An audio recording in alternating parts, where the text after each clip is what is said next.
काफी सूचनाएं दी गई ऐसा लग रहा है।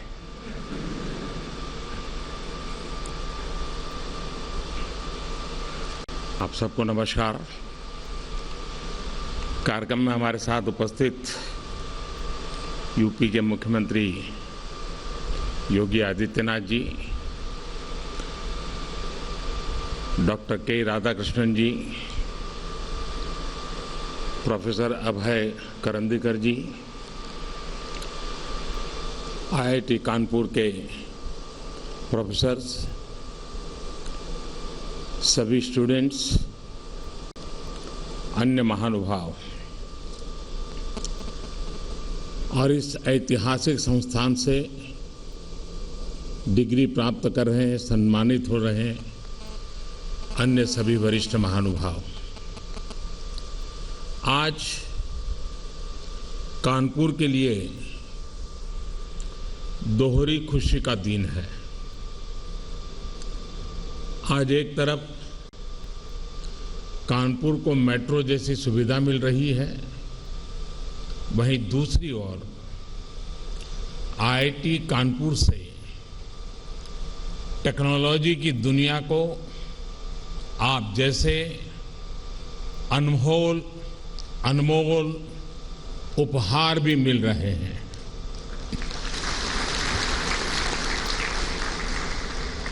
मैं अपने हर युवा साथी को ढेरों शुभकामनाएं देता हूं।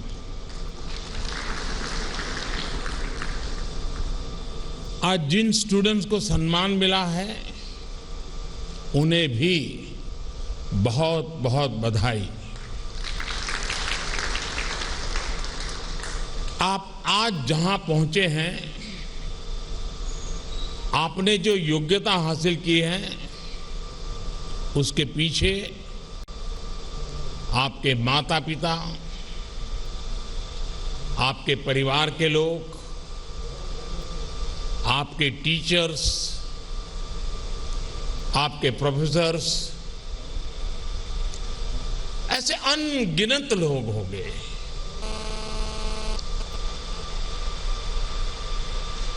उन सबकी बहुत मेहनत रही है, कुछ न कुछ योगदान रहा है।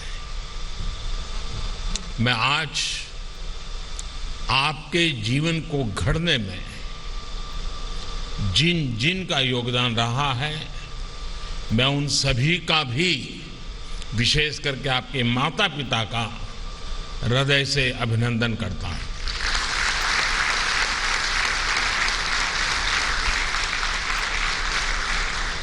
साथियों, आपने जब आईआईटी कानपुर में प्रवेश लिया था और अब जब आप यहां से निकल रहे हैं, तब और अब में आप अपने में बहुत बड़ा परिवर्तन महसूस कर रहे होंगे। यहां आने से पहले एक फियर ऑफ अननोन होगा, एक क्वेरी ऑफ अननोन होगी। पहले आपकी नॉलेज, आपकी क्वेरीज का दायरा, आपका स्कूल, कॉलेज, आपके मित्र, आपका परिवार, आपके अपनों के बीच सिमटा हुआ था। आईआईटी कानपुर ने आपको उससे बाहर निकालकर एक बहुत बड़ा कैनवास दिया है। अब फियर ऑफ अननोन नहीं है, अब आप पूरी दुनिया को एक्सप्लोर करने का हौसला लेकर के आगे बढ़ रहे हैं। अब क्वेरी ऑफ अननोन नहीं है, अब क्वेस्ट फॉर द बेस्ट पूरी दुनिया पर छा जाने का सपना है। और जितनी लर्निंग आपकी क्लासरूम में हुई या जितना आपको अपनी क्लास में सीखने को मिला, उतना ही आपने अपने क्लासरूम के बाहर अपने साथियों के बीच एक्सपीरियंस किया है। क्लासरूम में आपके विचारों का, आपके आइडियाज का विस्तार हुआ।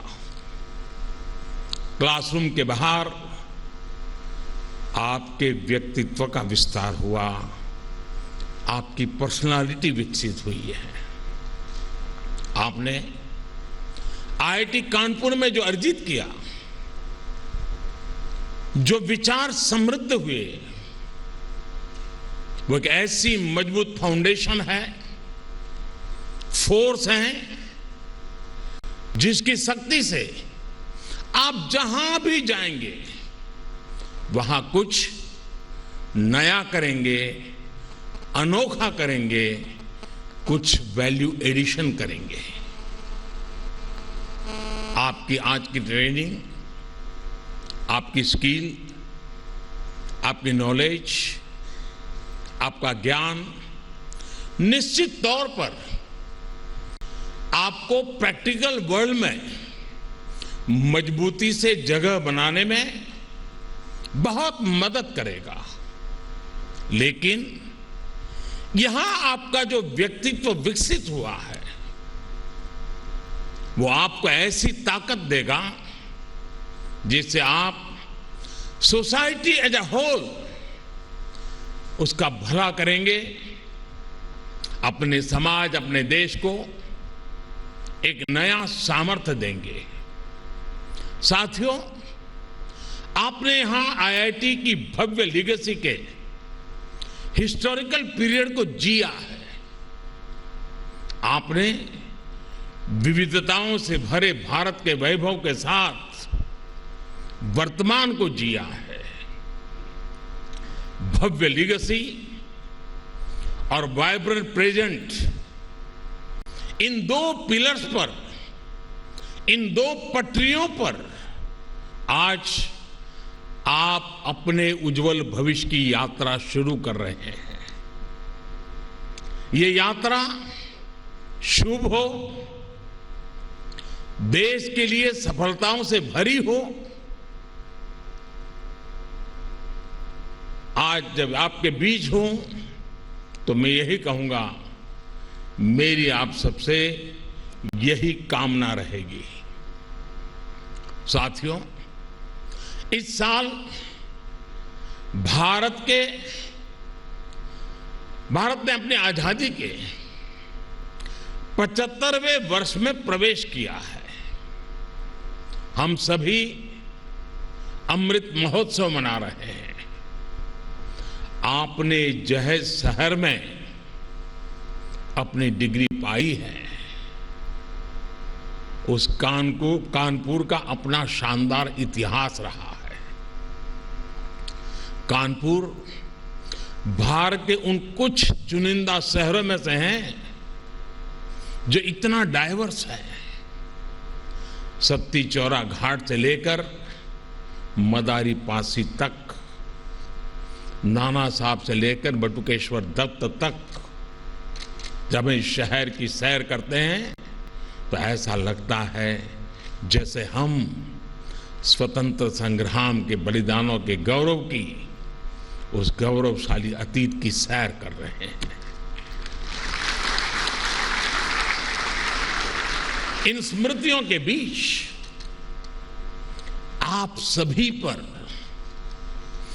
देश को अगले 25 वर्षों तक दिशा देने, देश को गति देने का दायित्व है। आप कल्पना करिए, जब 1930 में 1930 में दांडी यात्रा शुरू हुई थी, तब उस यात्रा ने उस टाइम पीरियड को, पूरे देश को कितना आंदोलित कर दिया था। उस समय देश जितना चार्ज था, उसने आजादी के लिए भारत के जन जन में एक अभूतपूर्व विश्वास पैदा कर दिया था। हर भारतवासी के मन में विजय का विश्वास भर दिया था। 1930 के उस दौर में जो 20-25 साल के नौजवान थे, 1947 तक उनकी यात्रा और 1947 में आजादी की सिद्धि उनके जीवन का गोल्डन फेज थी। आज आप भी एक तरह से उस जैसी ही गोल्डन एरिया में कदम रख रहे हैं। ये गोल्डन एरा है आपके लिए। जैसे राष्ट्र के जीवन का अमृतकाल है, वैसे ही ये आपके जीवन का भी अमृतकाल है। अमृत महोत्सव की इस घड़ी में जब आप आईआईटी की लीगेसी लेकर निकल रहे हैं, तो उन सपनों को भी लेकर निकले कि 2047 का भारत कैसा होगा। आने वाले 25 सालों में भारत की विकास यात्रा की बागडोर आपको ही संभालनी है। जब आप अपने जीवन के 50 साल पूरे कर रहे होंगे, उस समय का भारत कैसा होगा, उसके लिए आपको अभी से ही काम करना होगा। और मुझे पता है, कानपुर आईआईटी ने, यहां के माहौल ने आपको वो ताकत दी है कि अब आपको अपने सपने पूरे करने से कोई रोक नहीं सकता।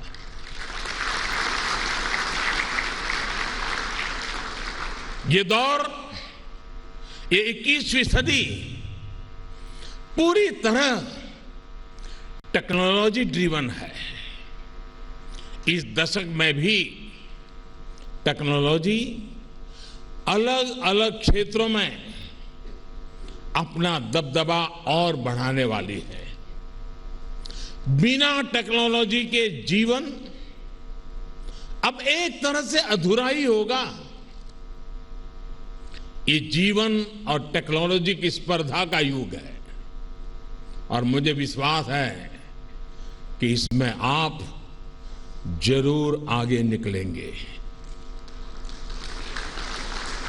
आपने अपनी जवानी के इतने महत्वपूर्ण वर्ष टेक्नोलॉजी का एक्सपर्ट बनने में लगाए हैं। आपके लिए इससे बड़ा अवसर और क्या होगा।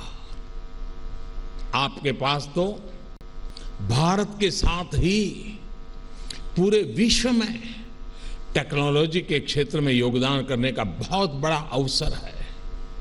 साथियों, हमारी आईआईटीज तो हमेशा टैलेंट और टेक्नोलॉजी की इंक्यूबेशन सेंटर रही है और आईआईटी कानपुर की तो अपनी एक अलग ही रेपुटेशन रही है। आपने अपनी खुद की कंपनी एक्वाफ्रंट इंफ्रास्ट्रक्चर के जरिए बनारस के खिड़किया घाट पर दुनिया का जो पहला फ्लोटिंग सीएनजी फिलिंग स्टेशन विकसित किया है, वो बेहतरीन है। इसी तरह आपने एग्रीकल्चर के क्षेत्र में स्टेट ऑफ आर्ट टेक्नोलॉजी विकसित की है। दुनिया की पहली पोर्टेबल सॉइल टेस्टिंग किट बनाई है। 5G टेक्नोलॉजी में तो आईआईटी कानपुर का काम ग्लोबल स्टैंडर्ड्स का हिस्सा बन चुका है। ये संस्थान ऐसी अनेक सफलताओं के लिए बधाई का पात्र है। ऐसे में आपकी जिम्मेदारियां भी कई गुना बढ़ गई हैं। आज आर्टिफिशियल इंटेलिजेंस के क्षेत्र में, एनर्जी एंड क्लाइमेट सॉल्यूशंस में, हाईटेक इंफ्रास्ट्रक्चर के क्षेत्र में देश के सामने बहुत बड़ा स्कोप है। हेल्थ जैसे सेक्टर भी आज टेक्नोलॉजी ड्रिवन होते जा रहे हैं। हम एक डिजिटल डायग्नोसिस के एरा में है, रोबोट असिस्टेड ट्रीटमेंट के एरा में पैर रख रहे हैं। हेल्थ डिवाइसेस अब घर की एसेंशियल बन गई है। डिजास्टर मैनेजमेंट में चुनौतियों का सामना भी हम टेक्नोलॉजी के जरिए ही कर सकते हैं। आप कल्पना करिए, हम कितनी व्यापक संभावनाओं के गेट पर खड़े हैं। ये संभावनाएं आपके लिए हैं, इनमें आपकी बहुत बड़ी भूमिका है। ये आपके लिए देश के प्रति केवल जिम्मेदारियां नहीं, बल्कि ये वो सपने हैं जिन्हें हमारी कितनी ही पीढ़ियों ने जिया है। लेकिन उन सपनों को साकार करने का, एक आधुनिक भारत बनाने का वो सौभाग्य आपको मिला है, आपकी पीढ़ी को मिला है। साथियों, आज आप 21वीं सदी के जिस कालखंड में हैं, वो बड़े लक्ष्य तय करने और उन्हें प्राप्त करने के लिए पूरी शक्ति लगा देने का है। जो सोच और एटीट्यूड आज आपका है, वही एटीट्यूड देश का भी है। पहले अगर सोच काम चलाने की होती थी, तो आज सोच कुछ कर गुजरने की, काम करके नतीजे लाने की है। पहले अगर समस्याओं से पीछा छुड़ाने की कोशिश होती थी, तो आज समस्याओं के समाधान के लिए संकल्प लिए जाते हैं। समाधान वो भी स्थायी, स्टेबल सॉल्यूशंस। आत्मनिर्भर भारत इसका बहुत बड़ा उदाहरण है। साथियों, हम सभी ने देखा है कि परिवार में भी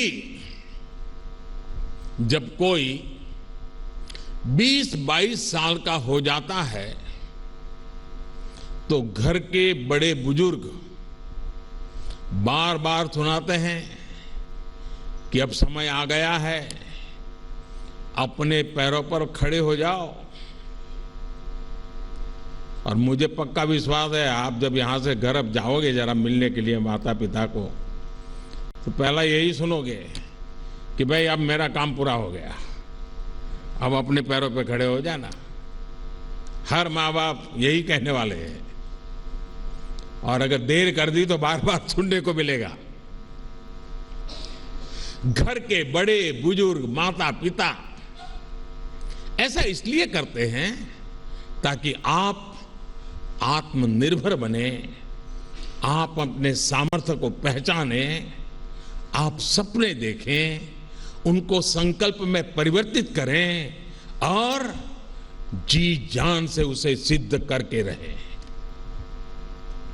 हमारे भारत ने भी तो आजादी के बाद अपनी यात्रा नए सिरे से शुरू की थी।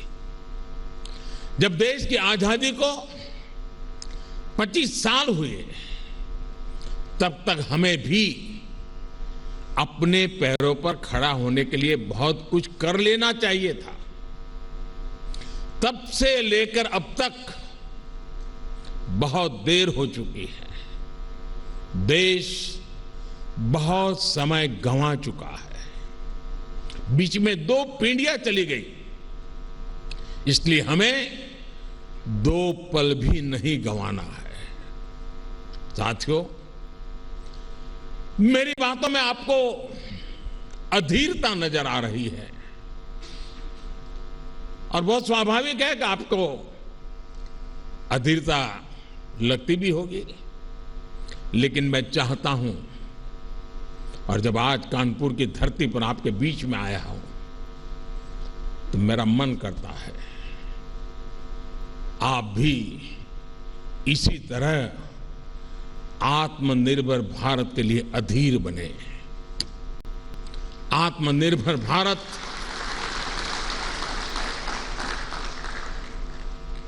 पूर्ण आजादी का मूल स्वरूप ही है, जहां हम किसी पर भी निर्भर नहीं रहेंगे। स्वामी विवेकानंद ने कहा था, every nation has a message to deliver, a mission to fulfil, our destiny to reach. यदि हम आत्मनिर्भर नहीं होंगे तो हमारा देश अपने लक्ष्य कैसे पूरे करेगा, अपनी डेस्टिनी तक कैसे पहुंचेगा। साथियों, आप ये कर सकते हैं, मेरा आप पर भरोसा है। और मैं जब आज इतनी बातें कह रहा हूं, इतनी चीजें कर रहा हूं, तो मुझे उनमें आपका चेहरा नजर आता है। आज देश में जो एक के बाद एक बदलाव हो रहे हैं, उनके पीछे मुझे आप ही का चेहरा नजर आता है। आज जो लक्ष्य देश तय कर रहा है, उसकी प्राप्ति की शक्ति भी देश को आपसे ही मिलेगी। आप ही हैं जो ये करेंगे और आपको ही करना है। ये अनंत संभावनाएं आपके लिए ही हैं और आपको ही इन्हें साकार करना है। देश जब अपनी आजादी के 100 वर्ष मनाएगा, उस सफलता में आपके पसीने की महक होगी, आपके परिश्रम की पहचान होगी। और आप ये भली भांति जानते हैं कि बीते वर्षों में किस तरह आत्मनिर्भर भारत की नींव तैयार करने के लिए, आपका काम आसान करने के लिए देश ने किस तरह काम किया है। पिछले 7 सालों में देश में startup India, stand up India जैसे प्रोग्राम शुरू हुए, अटल इनोवेशन मिशन और पीएम रिसर्च स्कॉलरशिप के जरिए देश युवाओं के लिए नए रास्ते बना रहा है। नेशनल एजुकेशन पॉलिसी के साथ फ्यूचरिस्टिक टेम्परामेंट की नई पीढ़ी को तैयार करने की शुरुआत हो रही है। ईज ऑफ डूइंग बिजनेस को सुधारा गया, पॉलिसी ब्लॉकेज दूर किए गए। इन प्रयासों के परिणाम इतने कम समय में आज हमारे सामने हैं। आजादी के इस 75वें साल में हमारे पास 75 से अधिक यूनिकॉर्न्स है, 50,000 से अधिक स्टार्टअप है। इनमें से 10,000 स्टार्टअप तो केवल पिछले 6 महीनों में आए हैं। आज भारत दुनिया का दूसरा सबसे बड़ा स्टार्टअप हब बनकर उभरा है। कितने स्टार्टअप्स तो हमारी आईआईटीज के युवाओं ने ही शुरू किए हैं। अभी हाल ही के एक रिपोर्ट के मुताबिक भारत दुनिया के कई विकसित देशों को पीछे छोड़कर तीसरा सबसे बड़ा यूनिकॉर्न कंट्री बन गया है। साथियों, आजकल ग्लोबलाइजेशन की बात होती है, उसके पक्ष विपक्ष पर भी बात होती है, लेकिन एक बात पर कोई विवाद नहीं है। कौन भारतीय नहीं चाहेगा कि भारत की कंपनियां ग्लोबल बने, भारत के प्रोडक्ट ग्लोबल बने। जो आईआईटीज को जानता है, यहां के टैलेंट को जानता है, यहां के प्रोफेसर्स की मेहनत को जानता है, वही विश्वास करता है ये आईआईटी के नौजवान जरूर करेंगे। और मैं आज आपको ऐसे प्रोफेशनल्स को ये भी भरोसा देना चाहता हूं कि सरकार हर तरीके से आपके साथ है। साथियों, एक और जरूरी बात हम सबको याद रखनी है।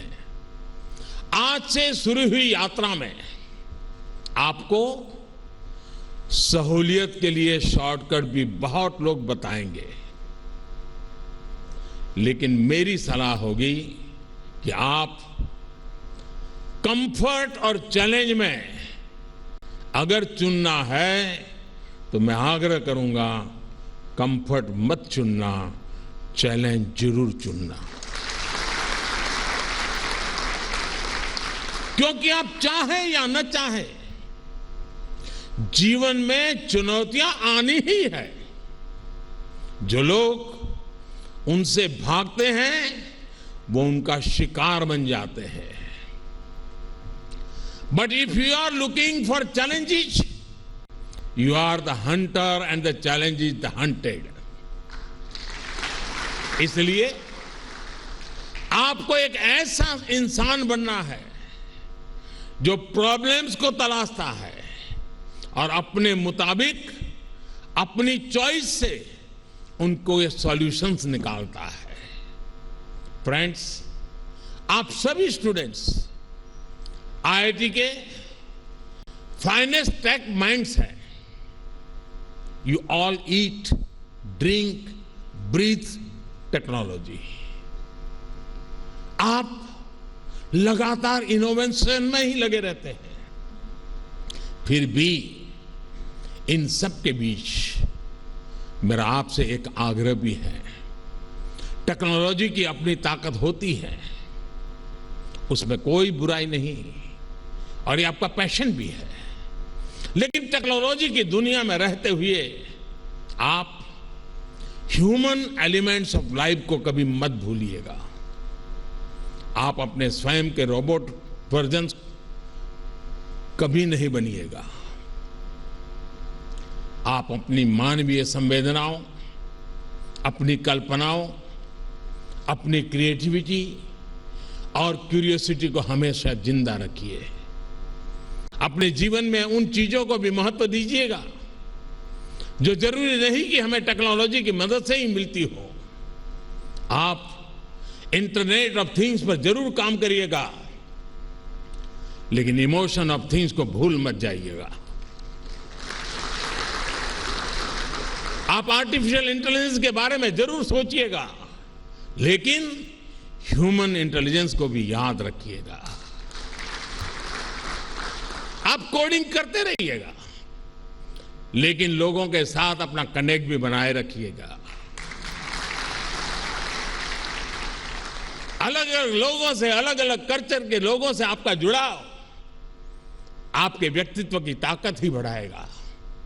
ये नहीं होना चाहिए कि जब इमोशन दिखाने की बात आए तो आपका मस्तिष्क करे HTTP 404 पेज नॉट फाउंड।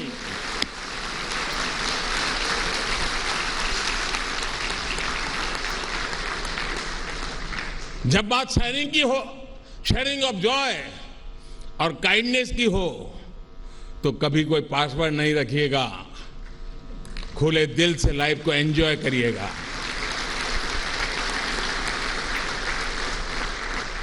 वैसे में जो अभी शेयरिंग ऑफ जॉय की बात की है, तो मुझे पता है कि ये शब्द आपको बहुत कुछ याद भी दिला रहा है।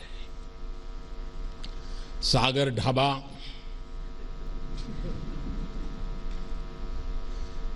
और केरला कैफे की गपशप, यहां के कैंपस रेस्टोरेंट्स का स्वाद, सीसीडी की कॉफी, ओएटी पर काठी रोल्स,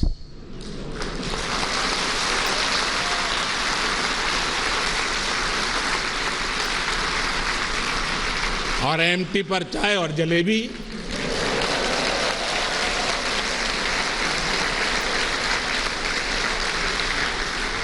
टैग कृति और अंतरंगिनी भी आपको बहुत याद आने वाले हैं।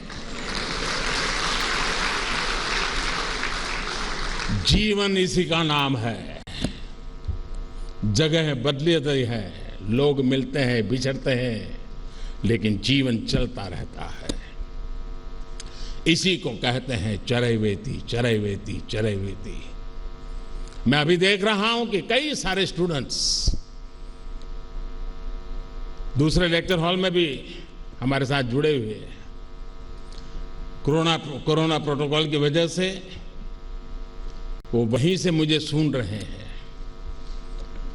अगर आप लोगों की अनुमति होगी और आपके इस प्रोटोकॉल में कोई तकलीफ ना हो तो मैं जरूर वहाँ जाना चाहूँगा, उनसे मिलना चाहूँगा, उनसे रूबरू मिलूँगा।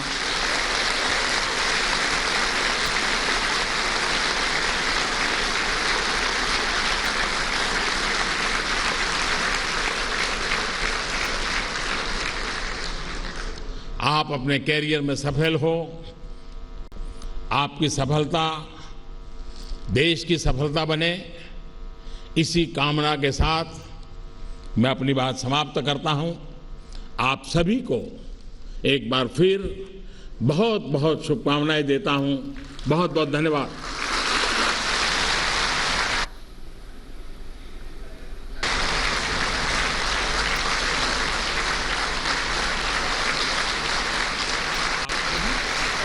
एक बार फिर बहुत तो तस्वीरें यहाँ पर हम आपको दिखा रहे हैं। प्रधानमंत्री नरेंद्र मोदी आईआईटी कानपुर में जो दीक्षांत समारोह है उसमें उन्होंने अपना संबोधन दिया।